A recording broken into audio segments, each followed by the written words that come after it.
Right, I think perhaps now we can start slowly. So welcome everyone to this webinar on language in disaster risk reduction and education in emergencies. So perhaps just before starting, I will just quickly introduce myself. My name is Lucie Langles and I'm the current coordinator for the Global Alliance for Disaster Risk Reduction and Resilience in the Education Sector, also known under its acronym GADRES with 3 R's. So today I will facilitate this event on behalf of Dr. Neven Jezovic, Education in Emergency Specialist at UNICEF, who is acting as the chair of GADRES, but who can't unfortunately be with us today, but who sends his greetings. So today we are very fortunate to be joined by Alice Castillejo, who is the lead of Translators Without Borders, work on PSEA in the education sector. And Alice will introduce us to the use of language in disaster risk reduction and education in emergencies. So welcome, Alice. This is a pleasure to have you with us today. Thank you very much. Thank you. And maybe to move forward to the next slide. Yes. So just to mention our agenda, which is quite straightforward today. So after being through quick general housekeeping items, I will give the floor to our speaker, Alice, who will introduce herself, and then she will give us her presentation on language in disaster risk reduction and education in emergencies. The presentation should last about 40 minutes. Then we will have a Q&A session of about 20 minutes, and then we will close the webinar. So just before we start, I just would like to inform you that we are recording this webinar and that the recording will be then uploaded on the GADRES YouTube channel. And please also do not hesitate to use the chat to make any questions, to ask your questions or make comments throughout the webinars. And then we will answer these questions during the Q&A session. So on this, as I shared in the introduction, we are fortunate today to be joined by Alice Castillejo, who is the lead of Translators Without Borders, work on PSEA and in the education sector. So Alice, again, welcome to you, and thank you for taking the time to present today. I will now perhaps hand over to you so that you can, tell us a bit more about you, and then we will continue with the presentation itself. So thank you. Thank you very much, Lucille, and thank you for the warm welcome. It's really fantastic to be able to present to you all today, and I'm hoping that that during the course of this webinar, I'm able to kind of give some useful information and then also be able to have a discussion. As Lucille said, please do put questions, any questions you want, into the chat, and we're hoping to have time at the end to kind of open up the floor for questions and discussion at the end. I'm now going to turn off my camera so that I don't distract you with my face, and ask Lucille to move to the first of the slides. Yes, fantastic. Okay, so first of all, just a little bit of clarification about who we are. And I'm going to introduce you here to two names for one organization. So Translators Without Borders was an organization set up some 12 years ago. And we have recently moved to change our name to Clear Global, which is why you're now seeing two sets of logos and information in front of you. This is because we have moved far beyond translation during our development, and we now do a whole range of language research and advocacy, and therefore have decided to move our name accordingly to something which incorporates more about what we do. In this presentation, I'm going to spend a bit of time talking about language and communication and the multiple needs to address that in the education and in disaster risk reduction. First of all, I'm going to do a bit of a fast introduction to explain the need for language to be integrated into education. And then I'm going to talk a little bit about some research that we've done recently for partners in the education in the global education cluster, and about how they can produce higher quality guidance. And then finally, I'm going to take a little bit of a look about some of the communication issues which are important in addressing communication with crisis-affected communities. So we're going to take it from a number of different angles, and apologies that as a result, the presentation is, relatively long because it's covering a number of different topics. So first of all, I'd like to just move to the next slide, please. So what does Clear Global do? Well, our mission statement is on the slide. And the question really is why does it matter to get to be working in the languages people speak? Well, the world can be roughly divided into two big groups, about 3.5 billion people who speak a major language like English, French, Spanish, Chinese, and about 4 billion who don't. And those 4 billion who don't speak one of the major languages get dramatically less of two things that give people agency over their lives. The one is access to life critical information and services that can save their lives in a time of crisis and improve the quality of everyday life. And the second thing is a voice to express their own needs and to be heard and taken into account. And crucially, language plays a really significant factor across both of those, and also in accessing education and in educational outcomes. So language is something which we absolutely cannot ignore. Next slide, please. I'm going to start with a bit of an overview of the current typical approach to language in humanitarian responses and its limitations. So despite our collective commitments to be inclusive and effective and accountable, we simply often don't know what percentage of crisis-affected people need language support, for example, to access education, or which languages are going to be effective for guidance that we're producing to be understood. And without this data, it becomes really hard to earmark resources for language, and whether that's support for language support for teachers and students or for their parents and caregivers. And this reduces information sharing and our ability to include those people in decision making. And that includes our ability to include education practitioners in the discourse. It has an impact on teacher support, on community engagement, and on student assessments, amongst other things. And also, without good language data, we can't easily track to the extent to which language might be affecting educational enrollment, attendance, or progression. In the next few slides, I'm going to take a look at the impact of attention to language in a number of different ways. Next slide, please. So, starting off on this issue of language data. Neither development nor humanitarian actors routinely collect information on the languages of people they're working with. They tend to believe that local staff and local partner organizations can provide this information. But in fact, as you can see from the example on the slide, often humanitarian staff, and that data was drawn from both local and international staff, do not have accurate information on language. So the example I've shown is from our research with local and international staff working in the Rohingya response. But our wider research highlights the limited knowledge of humanitarians in a whole number of other contexts. And we have similar kinds of data from Nigeria, DRC, Mozambique, and other locations. And this is obviously really problematic. Next slide, please. The map here shows linguistic diversity around the world, and the darker the country, the more linguistically diverse its population is. In 2021, it's estimated that about 235 million people are going to need humanitarian assistance, but for many, if not most of them, their needs are going to be invisible to us because of the languages that they speak and the limitation of the languages that we speak.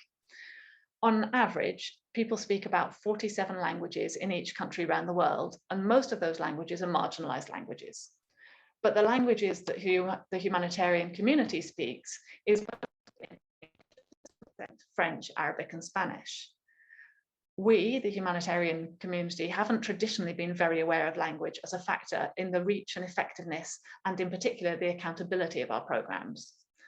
So while I can show you a really broad map of language diversity like this, What I can't show you is a free and up-to-date language data on the particular context where you are and what languages are spoken there. And that's because the data doesn't really exist, or it's not readily available. So international staff rely on local colleagues and partners, and they in turn have to make huge assumptions based on their personal experience, because the language data isn't there for them either. So when international NGOs and the UN family are recording basic data like gender and age and household size, they don't systematically ask about language and literacy. And those organizations that do sometimes collect that information don't routinely share it. And that means that all of humanitarian planning across the board is based on limited information about language, and have real difficulty in factoring it into their planning. It also means we can't disaggregate to understand which communities might be facing more limitations than others in terms of accessing information. Next slide, please. So obviously the good news is that there are solutions to this. In the cyclone response in Mozambique, for example, in 2019, aid organizations typically attempted to communicate with affected people in Portuguese. But as the map shows, in the provinces most affected by Cyclone Kenneth, just 1 in 5 women understood Portuguese, and fewer than that can read and write. But as part of TWB's work on the cyclone response, we mapped the pre-existing language data for the most affected provinces. And you can see here one of the maps that we produce. And we conducted an assessment on people's languages and communication preferences. And that helped responders to know which languages and formats to communicate with crisis affected people.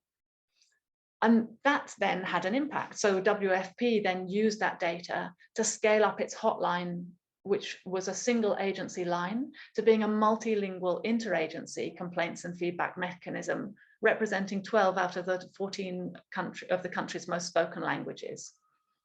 And they also used a lot of pictorial information to be able to communicate about how to give feedback.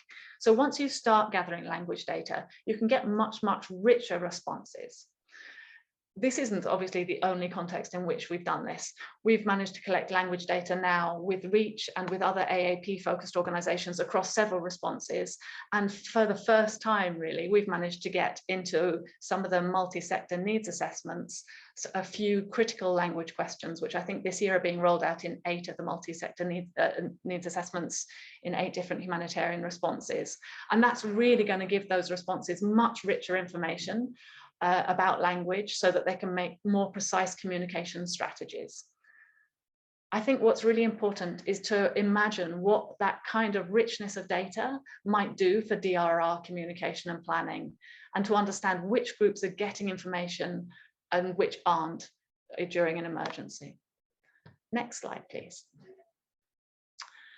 Moving on a bit from data, let's look a little bit about planning and resourcing, because the next major issue is in general that we rely very heavily on largely untrained and unsupported national colleagues to manage multilingual communication. And it's a credit to everybody that the effort is made to work in local languages, but we do need to understand the limitations of this approach and to make sure that we resource it properly. So we often don't budget for professional language support, nor cost up what resources our local colleagues are going to need to build up their translation skills. We rely on national colleagues and partner organizations to do the bulk of interpreting and translating, but largely without training and guidance. And that is problematic in a number of ways. First of all, the humanitarian organizations tend to believe that their local staff, local enumerators, local partners, will meet their language needs at no cost. But without information on the languages that affected people speak, we actually, first of all, don't know if our local colleagues or national partners have the right languages to communicate effectively. And it can be really hard for staff who need work to admit that they're struggling to communicate. We add translation and interpretation into national colleagues' workloads without necessarily factoring in the additional time they need to do that, and the support and the need that we have to support them with training and resources so they can do it to the best of their ability. So the costs of a truly multilingual communication strategy or reporting mechanism to communicate with all the different communities in a disaster might involve looking for new partners who have a particular language ability or recruiting dedicated staff. And that really very rarely happens. Next slide, please. Let's look a little bit at the sort of where language and teachers, the issue for language for teachers. So we did some research in 2019 that highlighted that in the Rohingya response, teachers were struggling to absorb and to use the unfamiliar participatory education approaches that were being sort of cascaded down in training courses, because the key terms and in those theories were in a language that they really didn't understand very well. The Cascade training had gone through 3 different languages during its rollout and ultimately wasn't being delivered in Rohingya, which was the teacher's mother tongue. We see this issue again and again of trying to convey complex ideas, and teacher training is a really good example of this, I think, which tends to be done in official languages only. And that can really affect people's comprehension in contexts where the official language isn't actually the best spoken language. We certainly can't assume that teachers are necessarily strong speakers of official languages, and anticipating that they're going to absorb information and ideas in one language and then explain it to parents or use it in classrooms in another is making them use translation skills that they may not necessarily have. So developing guidance and training materials aimed at teachers really needs to reflect the languages that they feel most comfortable in. Next slide, please. Obviously, using the right language is crucial for involving parents. And I'm afraid I'm again going to call on our research in Cox's Bazar to illustrate this, but it is something that we see in many different contexts. So in Cox's Bazar, the meetings with parents were primarily held in Chittagonian, which is a language which is difficult for many parents to understand. Our comprehension testing found that about 1/3 of refugees couldn't understand a simple spoken sentence in Chittagonian. The result was that the Rohingya parents couldn't really understand why they can't have an accredited form of education, why child-friendly teaching approaches look to them like play rather than learning. And they felt the humanitarian education system really wasn't serious about educating their children. So those were some really important results of not having been particularly language aware in the discussions with parents. When COVID sort of struck the world, one of the issues that we found very concerning was that parents around the world were struggling to get access to the information around distance learning. So whereas material was being designed primarily with children in mind, and therefore primarily in the languages of instruction that children were using, the parents weren't necessarily getting the information that they needed in the tongue that they spoke to be able to support children. And that just might have been quite basic information, like what time to turn on the radio and what channel it needed to be at, or what the instructions were to help their child to carry out a task in a work pack. So whatever the language of the work pack was in, the parents needed it to be in the language that they spoke. So obviously, in the context of really crucial information about actions in an emergency, the language of parents needs to be reflected in the language of communication, not necessarily the school operating language, which might be another one altogether. Next slide, please. So let's get a little bit practical about some of the issues of implementation and what are the challenges and crucially, what some of the solutions are. So I'm going to move straight on. Next slide, please. First of all, let's think about how we can support our staff and staff of our partner organizations. The Global Education Cluster commissioned some work from us last year, which it was a piece of research that we carried out in DRC, Mozambique, and Bangladesh. And we looked at how well education cluster partners, and that was government staff, local NGO staff, and local staff from the international NGOs, how well were they able to access and understand cluster guidance? I'm going to spend a bit of time on this because I'm sure as a network, you spend quite a lot of your attention developing guidance. And it's really important to be able to learn some of the things about how to make the guidance accessible. I'm afraid the results of the research were a bit depressing, with quite a high number of respondents saying they had never accessed never accessed guidance from the cluster, and that they found it hard to access and to understand. So we split our findings into physical barriers and barriers associated with comprehension. On the physical barriers, as you'd expect, issues like bandwidth and electricity and time came up, with a real shortage of hard copies where people felt that that was really necessary, and also some interesting issues around legibility of text and design.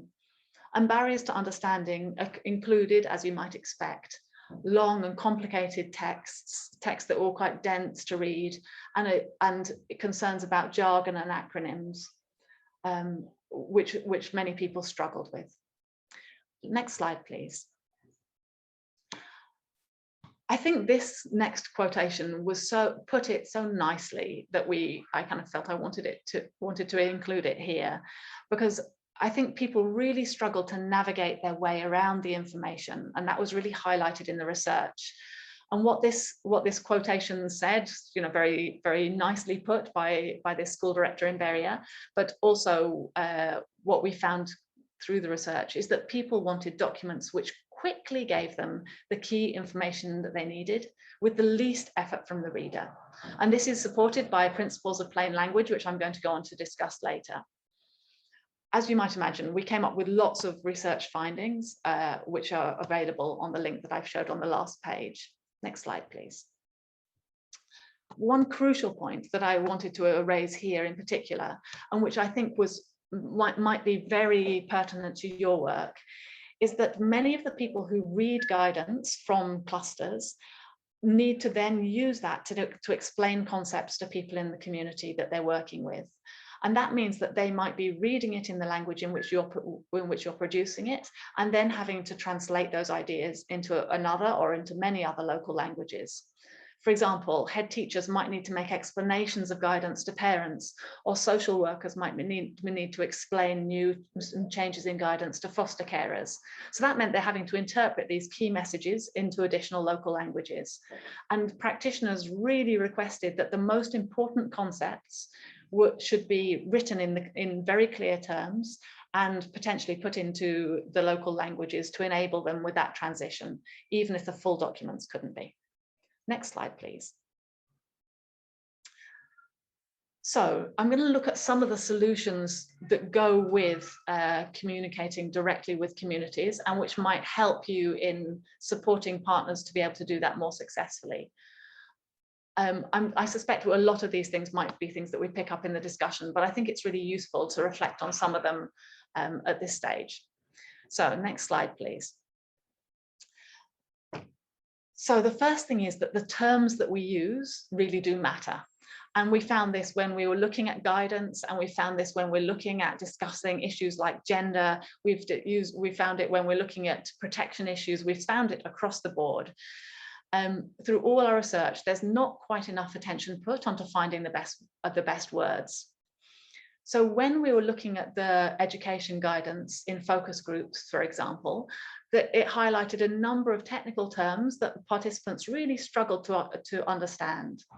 In Mozambique, for example, the words were things like resilience and intervention and cognitive. These I'm saying them in English, but they were obviously written in Portuguese, which is what the published language was of the guidance for Mozambique. But they were just difficult terms for people to understand. And where we use unfamiliar terms, it can really reduce people's ability to get to grips with the ideas. The other problematic things were abbreviations. And frequently that was being identified where they had changed language. So for example, abbreviations like in French, like EHA, which would be wash in English, were often left in the English. And English abbreviations like UXO just didn't end up being understood by anybody when we were testing it, once it had moved, once there were different languages being used. Luckily, we produce a whole number of multilingual subject glossaries, which you can find on the link that I've shared. And we're really, really happy to work with you if it's something that's interesting for you to create a DRR glossary.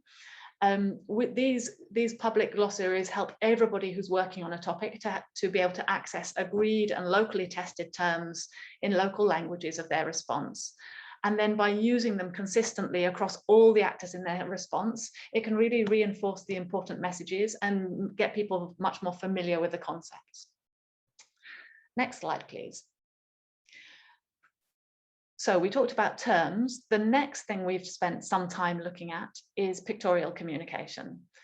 We've done quite a lot of work on visual communication because we really know that in many communities we're working with, there are very low levels of literacy.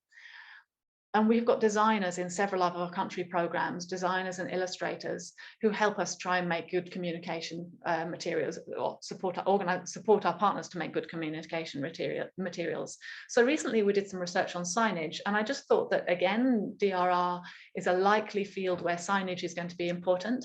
I thought it'd be interesting to look at some of our research findings. And I want to, before I move on to the next slides, give you a little apology. I'm sorry if you see your own organization's signs in the next few slides. We're not trying to single anyone out. We simply went around the camp taking photographs of signs to illustrate the kinds of issues that people are facing in accessing them. So next slide, please. We looked at what current signage was like in the camp and what the mismatch was between what current signs look like and people's ability to understand them.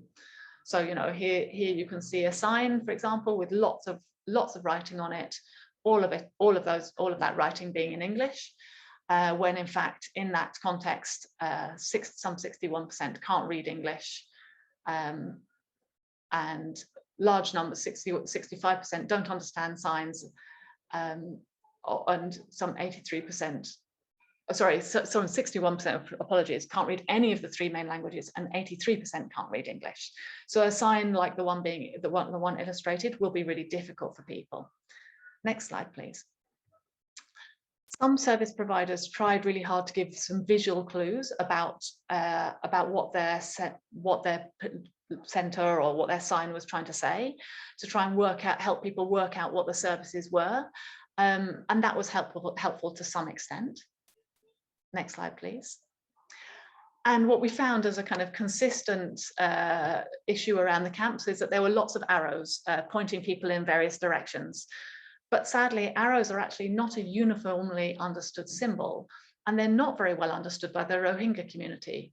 So as you can see, if you just look at this and imagine that you don't know what arrows mean, you still wouldn't know which service you're being directed to, and you don't know what direction it's going to be in. So if you can't understand either arrows or words. And the next sign is an illustration of how much of the signage, although it might have been in other languages, still didn't have any pictorial communication at all. So next slide, please. We tested a number of different things to try and understand what would help people to have some basic information about, for example, distance to somewhere, time it might take to get somewhere, what would be well recognized as images of people, what was important in terms of terms and colors and shapes.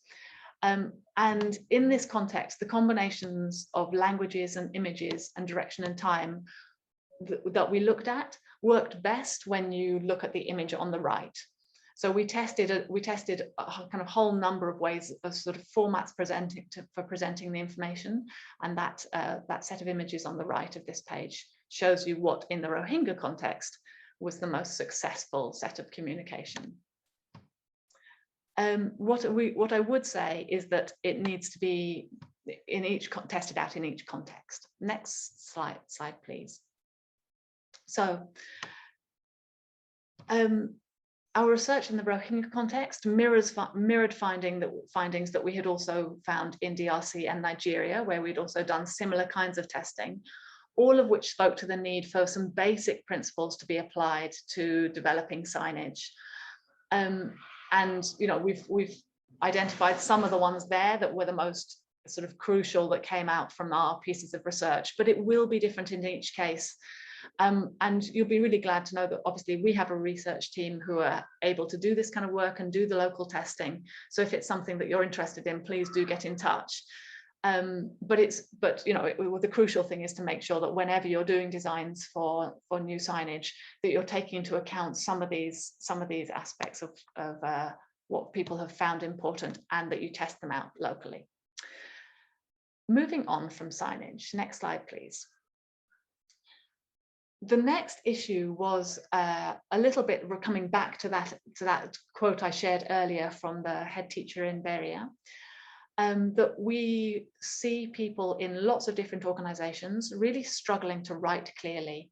And there's, I have to say, some of the larger organizations are some of the kind of biggest culprits in this. So it's not about resourcing and ability to write clearly, don't necessarily go well hand in hand. So we're very keen advocates of plain language, and I've put up there the link to our plain language guidance. And I'm going to spend a little bit of time talking about it. Next slide, please. So plain language is a recognized discipline of writing, which helps the reader to understand as quickly and easily and completely as possible. And when you use plain language, you try and make your message clear and present it in an organized way, which makes it easy for the reader to find what they're looking for. It favors short sentences and familiar words. At TWB, we've got a plain language editing team, and we regularly deliver training on how to write using plain language principles, because we believe it helps all of us, whatever our level of literacy, to reduce our reading effort. And I have to say, speaking from personal experience, and I'm sure many people might reflect this, you know, I, like many others, will struggle sometimes to read my way through a big, dense report. And if it were written in using plain language principles, I could get through it much quicker and have more time to move on to other work. So it really isn't about necessarily aiming at people with low levels of literacy. It is something which helps everybody.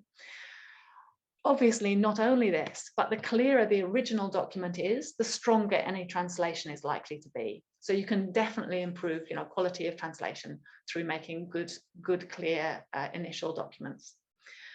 You'll be glad to know that obviously we're able to review materials and to say how well it conforms to plain language principles and offer recommendations for improvement. And that's something we do for all our partners as part of our service. The next slide, please. So in the last few slides, I was talking very much about communicating with everybody and communicating with communities who are affected by crisis. But I don't want to neglect the fact that we're talking here particularly about also educational settings. And I'm just going to take a moment to talk about how important language and format and terminology are when we're talking about classrooms, and in particular about mother tongue as a way of communication. Next slide, please.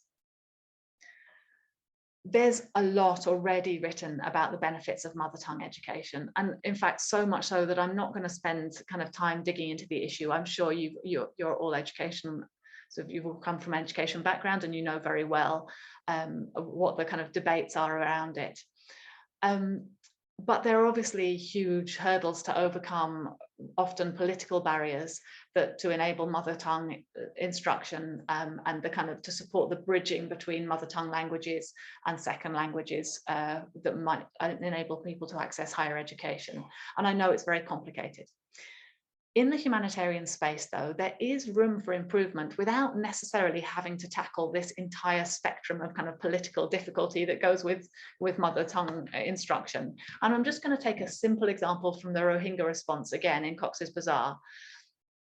In that context, early on in the emergency, children were graded based on an ASA test, which was held in using Myanmar and English, which were two languages which were really little spoken in that community. So when we did our research there, children expressed feeling very frustrated that their previous years of education had meant little in placing them in appropriate classes, simply because they didn't understand the assessment languages rather than the subject matter. And so that has been like a really crucial issue for them. And we have certainly seen that replicated in other contexts. Also, the move to distance learning during COVID, and we recognize that now COVID in some contexts is, sort of declining to the extent where children are able to go back to school. But in many countries, children are still very definitely having to work through remote learning models. What that move to distance learning has done has meant removed from children the element of translanguaging and bridging that teachers mostly offer in a classroom, that enables students who are second language speakers to be able to cope with an official language of instruction that's not their mother tongue. And that leaves children who speak marginalised languages far less able to benefit from distance learning materials and online teaching. And it's something which we really feel merits further research, and something which, if anyone else is out there who's interested in that, would be very interested in doing a bit further research into what the impact of that has been. And finally, in terms of communicating with children about keeping themselves safe, it's absolutely clear that using only the language of instruction is likely, in most cases, to be inadequate in terms of successful communication. Next slide, please. So we've looked at the implementation challenges and some of the solutions. Let's imagine that you've managed to gather data on language, and you've really done your best to support and to resource the full engagement of local partners and staff, and developed a truly multilingual accountability and reporting mechanism. You obviously want to know how well you've done, and you're going to want to gather that data on what languages reporting is done in, and what language communication is done in, and what language communication with disaster affected people is being done in. To do that, you're going to need to understand what languages are being used with the disaster affected communities, and if some languages were never used, on what the gaps are, whether feedback is being given in all of the languages that the community speaks, or whether some language speaking communities are never able to give feedback, and whether students, for example, are being able to access education from all of those language groups. Next slide, please. If we look at the EIE and the MS systems widely across, information about a student's primary language is really very rarely gathered at enrolment or tracked through the education systems. So as an example, education partners might know that net enrolment is 75%, but they don't know if the excluded quota are all from a particular language group. And they don't know that because they didn't gather the baseline data about what languages were spoken in the community to what percent, and then can't compare that to data from students enrolling and what languages they speak. And that means it's very hard for them to address the gap in communication which might be there, which might be preventing people from, for example, enrolling in a school based on their language. They can't do targeted language campaigns to address the language imbalance, but for particular groups, because they are not able to see those gaps. They also can't track language as a factor in early dropout or failure to progress if they haven't gathered that language data at enrolment. And so if this issue, if dropout, for example, is disproportionately affecting one language group rather than another, they can't review their programming to address it. So both in the short term in our COVID response and in the long-term planning and management, we really must track student engagement and progress using language as a vulnerability indicator, because if not, we just may never see how important it is. So in terms of attendance and progress during times of crisis, identifying if one language group is exceptionally affected could be critical to conflict-sensitive programming and towards inclusive programming. Next slide, please. So I've covered a few of the solutions to communication challenges, and I'd like to finish by sharing with you some steps for a better approach to language based on our learning to date. So first of all, collecting language data. I think you've heard me say it lots of times during this webinar already. Collecting language data on which languages people speak and their communication preferences to help develop evidence-based communication strategies. The second thing is to involve trained translators and interpreters. And some are going to need guidance on humanitarian terminology. for which glossaries are helpful, and on how to translate for audiences with low literacy, who are often second language speakers. And at the same time, humanitarian staff should learn how best to work with translators and interpreters, and how to write clear and simple content for the widest possible comprehension. We need to make sure that budgets include resources for language support. And without that, we're never really going to be as inclusive in our language efforts as we want to be. We need to apply plain language principles as standard in communication and create and disseminate multilingual resources in relevant formats. And finally, we need to track language as a factor of exclusion and inclusion in our programs. Language comprehension research of the kind that we carry out can also provide further insights on language barriers and how to overcome them. Final slide, please. That's all from my side, and I hope I haven't covered too many things to make it coherent, but I kind of feel like for the benefits of your network, there are so many different aspects of language which might be important. So I wanted to make sure we touch on many of those things, and I'm now really very happy indeed to discuss them more and answer any questions that you might have.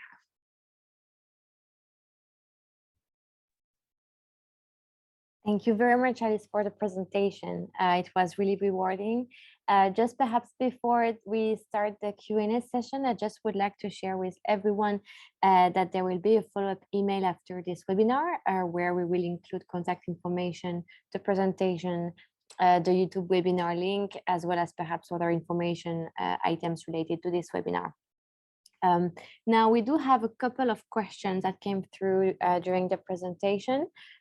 So perhaps, but because we are not so many, perhaps I will encourage the participant who made them to take the floor to explain better their questions. So perhaps we can start with Ben Phillips. Ben, perhaps if you can unmute yourself. I know you had a question about the Rohingya camps. Otherwise, I will just read it, but perhaps.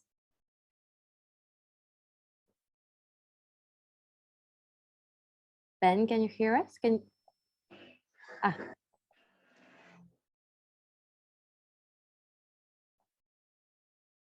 don't know.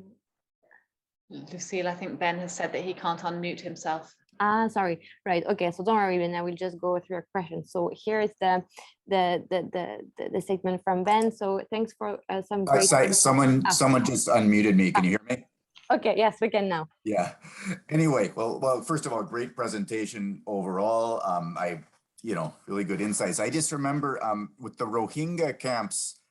I mean, I mentioned, I can remember with some other colleagues in the Child Fund Alliance, we did an assessment, kind of a scoping mission there to look at developing a program.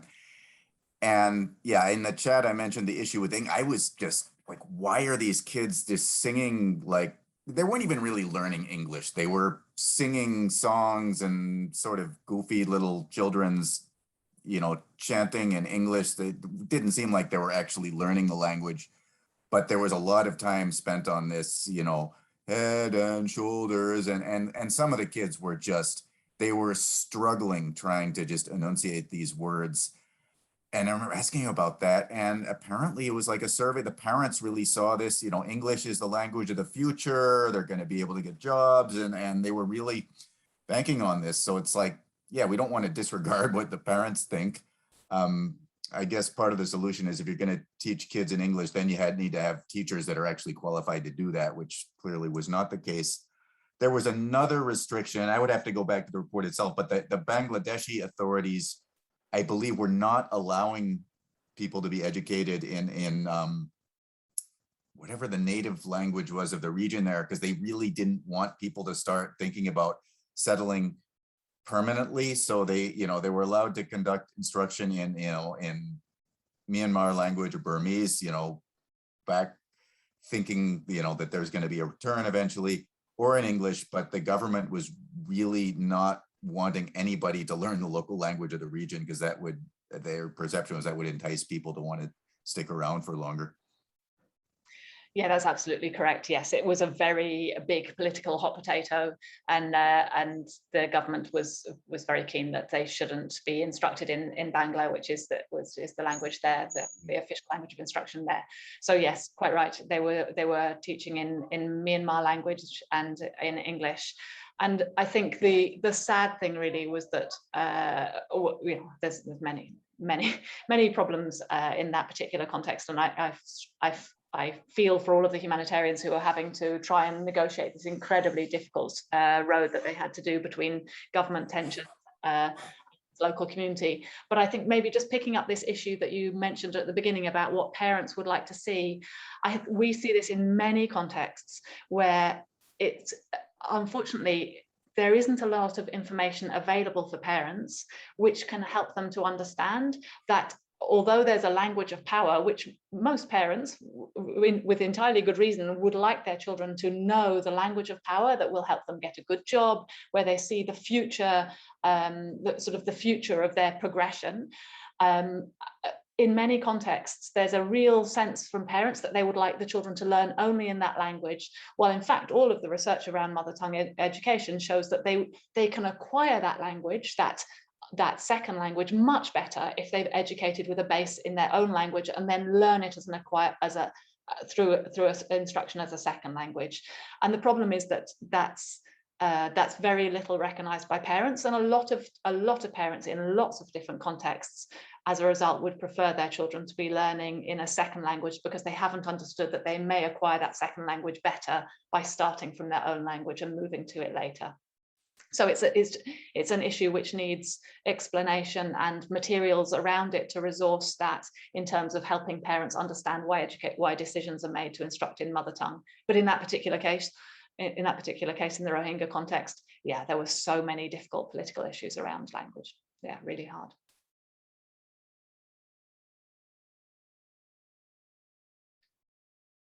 Thank you, Ben. Thank you, Alice. Right, I see Ben saying thanks in the chat.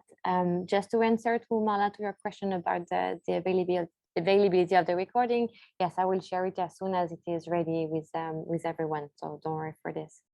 Then we have a question coming from Ula. So Ula, again, if you want to take the floor to explain better to share your questions with the group. Otherwise, I can also, I think you should.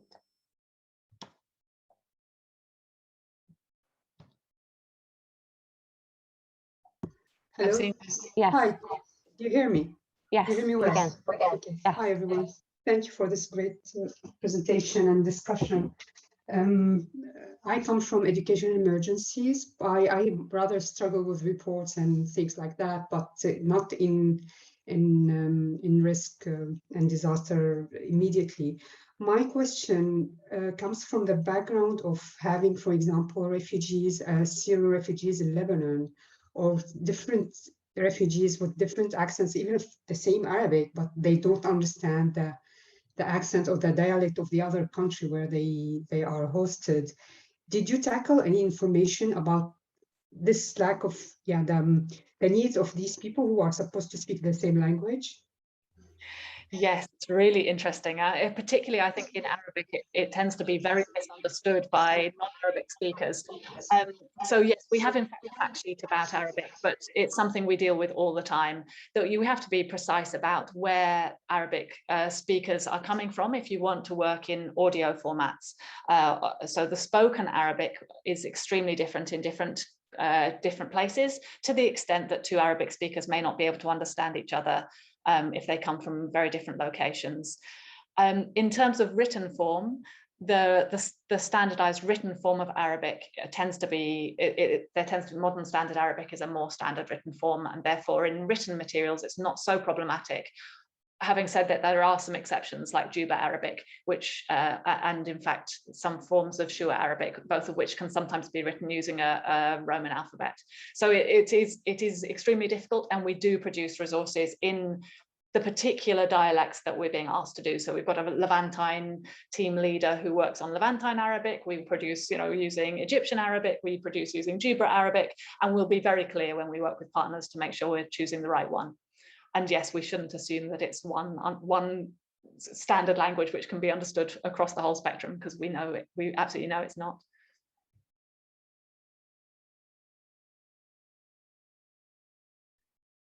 Thank you very much. Yeah, I know that standard Arabic is the most,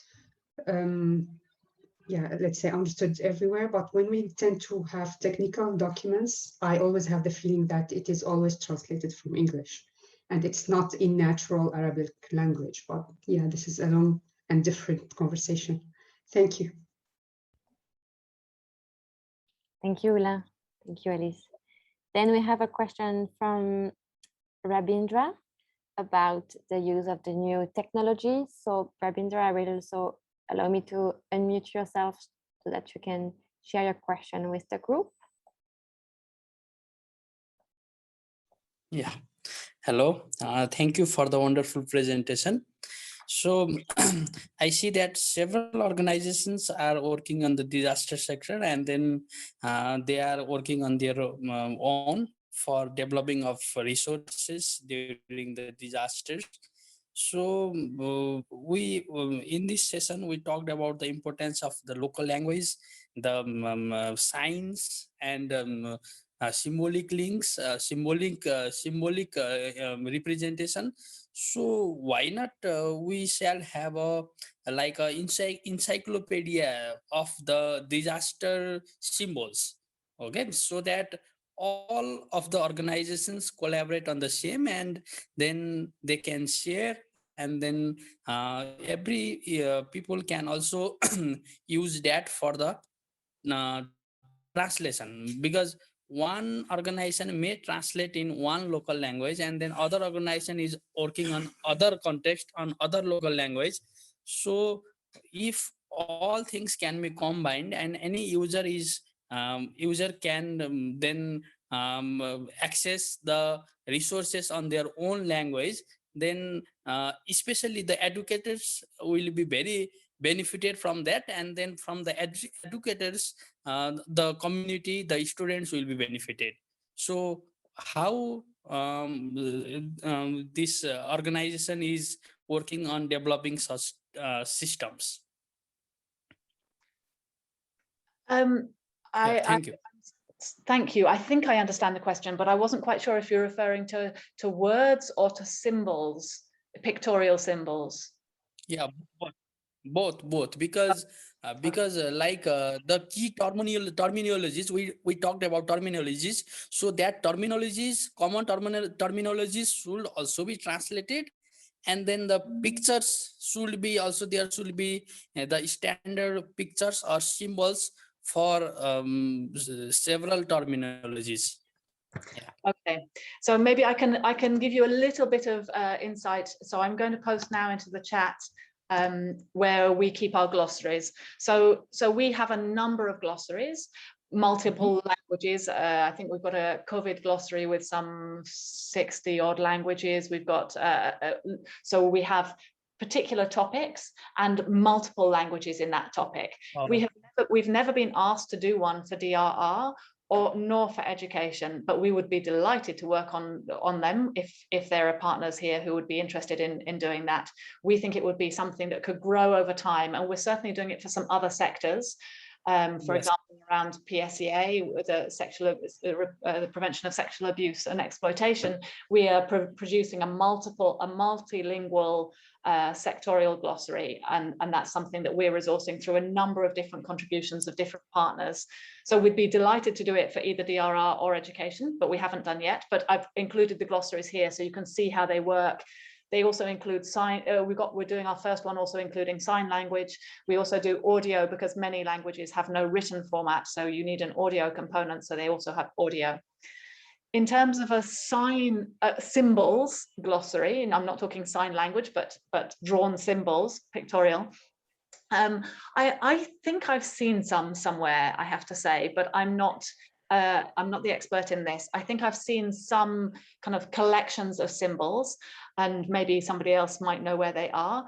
But what I would say is that they need testing locally, because, for example, some of our local testing has identified that in some contexts, ticks and crosses are not understood as meaning yes and no, for example. So it's not that a set of symbols can be generically used across all contexts, but nevertheless, it's really good to have a library of symbols that you can choose from. It can save a huge amount of time and effort. And I'm sure I've seen one, and I'm so sorry that I don't have that resource to hand. Yeah, thank you very much. Yeah, it's wonderful. Good questions. Thank you, Rabindra, and thank you, Alice. I can see no more question in the chat, but I can see that Marla has her hand raised, so I will give you the floor, Marla.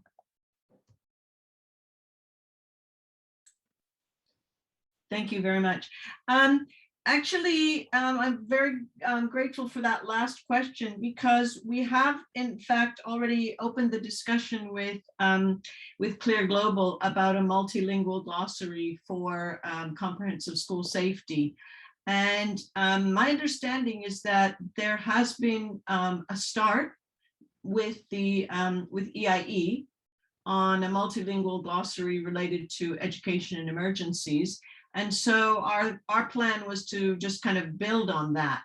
And we're fortunate to have a little bit of support from the Prudential Foundation for the translation of the GADRS core documents, the CSS framework, and the CSS targets and indicators. And then a little bit later will be the operational guidance series. Now, unfortunately, especially after hearing this presentation, we only have that funding for about 4 major languages to get us started.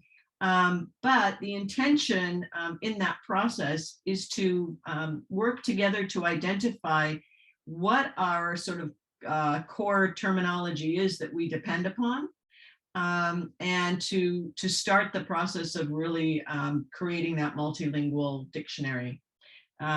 Glossary rather. So so we have a little bit of money to pitch in, and please, if you're interested, contact me. My email address is in the chat box there. And this is a conversation that we started, it wasn't with Alice, but with others in Clear Global. So and we certainly are eager to involve Alice in that as well. That's great to hear. Thanks, Marla. Thanks, Marla. I cannot see any more questions or hand raised. Would there be any last questions or comments? I'm just checking. Right, if not, then I guess I will thank you, Alice, again very much for answering the question, and for you, to you participants also, for your questions and comments. I guess considering the time, we can close now the Q&A session. Just in case you have any more questions that came through, please either share them in the chat before the end of the event. Otherwise, you can also reach out to us via the gadress@gmail.com email address, or you can also write your question in the discussion in the Safe Children, Safe Schools community of practice, and then we will follow up on there. So on this, we'll thank you very much again, Alice, for your time today to present. I believe the webinar was truly rewarding and interesting, and we will shortly share the link of the recording of the webinar so that everyone can listen again to it or share it with their respective networks. And I would like also to thank each of you, dear participants, for joining us today and made the time and contributed to the great discussion. I hope that we will continue the discussion either via email or via the community of practice, Safe Children, Safe Schools. So on this, I thank you very much all again, and take care and speak soon. Thank you. Thank you. Bye.